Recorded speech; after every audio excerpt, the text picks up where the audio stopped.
Hello everyone, welcome to Keerthi's recipes. ഇന്നത്തെ വീഡിയോയിൽ നമ്മൾ രാഗി സ്മൂത്തിയാണ് ഉണ്ടാക്കാൻ പോകുന്നത്. അതിന് ഒരു ബൗളിലേക്ക് 3 ടേബിൾ സ്പൂൺ രാഗി പൗഡർ എടുക്കുവാണ്. അത് കുറച്ച് വെള്ളം ചേർത്ത് ഒന്ന് മിക്സാക്കി വെക്കണം.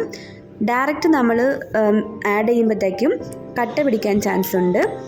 ഇപ്പോൾ ഒരു പാത്രത്തിലേക്ക് 2 കപ്പ് വെള്ളം ഒന്ന് ചൂടാകാൻ വയ്ക്കുവാണ്. ഒന്ന് ചൂടായാൽ മതി. തിളയ്ക്കുന്നതിന് മുമ്പ് തന്നെ നമ്മൾ കലക്കി വെച്ച ആ രാഗിപ്പൊടി അതിലേക്ക് ഒഴിച്ചു കൊടുക്കാം. നന്നായിട്ട് ഇളക്കി കൊടുക്കണം, അല്ലെങ്കിൽ അടി പിടിക്കാൻ ചാൻസ് ഉണ്ട്. ഇപ്പോൾ ഒന്ന് തിളയ്ക്കാൻ തുടങ്ങിയിട്ടുണ്ട്. അതിലേക്ക് ഞാൻ ഒരു ചെറിയ പീസ് കറുവാപ്പട്ട ഇട്ട് കൊടുക്കുവാണ്. ഏലക്ക ഇഷ്ടമുള്ളവർ ഏലക്ക ഇട്ട് കൊടുക്കാം. ഇപ്പോൾ നല്ല തിക്ക് കൺസിസ്റ്റൻസിയിൽ സ്വിച്ച് ഓഫ് ചെയ്യുക സ്റ്റൗവ്. എന്നിട്ടൊന്ന് തണുപ്പിച്ചെടുക്കാം. തണുപ്പിച്ചതിന് ശേഷം ഞാൻ ആ കറുവാപ്പട്ട എടുത്ത് മാറ്റുവാണ്. ഇപ്പം ഒരു മിക്സി ജാറിലേക്ക് നമുക്ക് ഈ തണുത്ത റാഗി മാൾട്ട് ഒന്ന് ആഡ് ചെയ്ത് കൊടുക്കാം.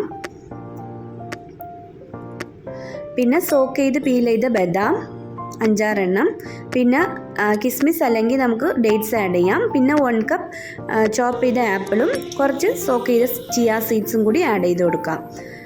മധുരത്തിന് വേണ്ടി ഞാൻ തേനാണ് ആഡ് ചെയ്യുന്നത്, ഹണിയാണ്. 2 ടേബിൾ സ്പൂൺ ഹണി ആഡ് ചെയ്യാം.